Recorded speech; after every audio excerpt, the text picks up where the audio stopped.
Constitution says, then eliminates the U.S. Force Department and the BLM, the Interior Land Division, clean out 3 agencies right there in St. Honey. Okay, thank you. You want to talk about disrespect? I see what you're writing down there. You just wrote down blah, blah, blah, blah, blah for everything that Jo Rae said. Jo Rae is a respectable woman. Mark, why are you not respecting her by writing blah, blah, blah, blah, blah on your notepad? Mark, we're going to move on. I'm going to ask a question. And if you answer respectfully, we might be willing to let you have to give respect in order to get respect. Right now, on that side of the table, you're not giving very much respect to the 5 of us in our time here. Wasting by doing this? I just see what your colleague here is putting down on his notepad, and he put down blah, blah, blah, blah, blah, when Jo Rae was giving a very detailed and descriptive answer. Mark, here's my question. Climate change, do you believe that's a myth or a reality? It's a myth. It is? Yes. Okay. Where are you on the Easter Bunny? What's that? I said, where are you on the Easter Bunny? Are these really the questions that I was called here to answer to quote movie quote? Really? Representative... I called you out for putting blah, blah, blah, blah, blah on your notepad, and now you're asking me questions like this? Really? Really? Are we talking about this now? Let's move on. Okay, how about you ask a very serious and respectful question instead of asking a little childish question? Mark, I just asked you if climate change was a myth. And I answered your question. So can I now move on and get the response from someone else? And if you're not going to let me, I'm going to ask you to leave. Okay? That's 2 strikes. Who do you think you are? Okay, you may leave now. Go ahead. You're done here. This is neither a fair or a balanced meeting. This is a meeting for us to do... I know it's a meeting being asked by disrespectful, thin-skinned liberals like yourself. There's the door. I got better things to do with my time. You clearly do. Can you answer the question about climate change? Yes, I actually view both sides of the climate debate as being incredible.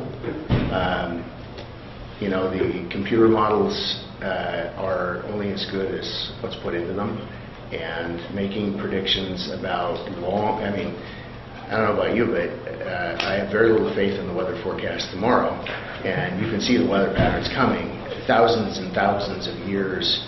You know, projecting out what's going to happen on a global basis, I think is really overreach, and so I'm very skeptical of both sides. And with that said, I want to be clear that I don't believe something that is not, to me, really not that credible should be driving policies that have a disproportionate impact on people who are poor. So, just so that I understand you. Sure.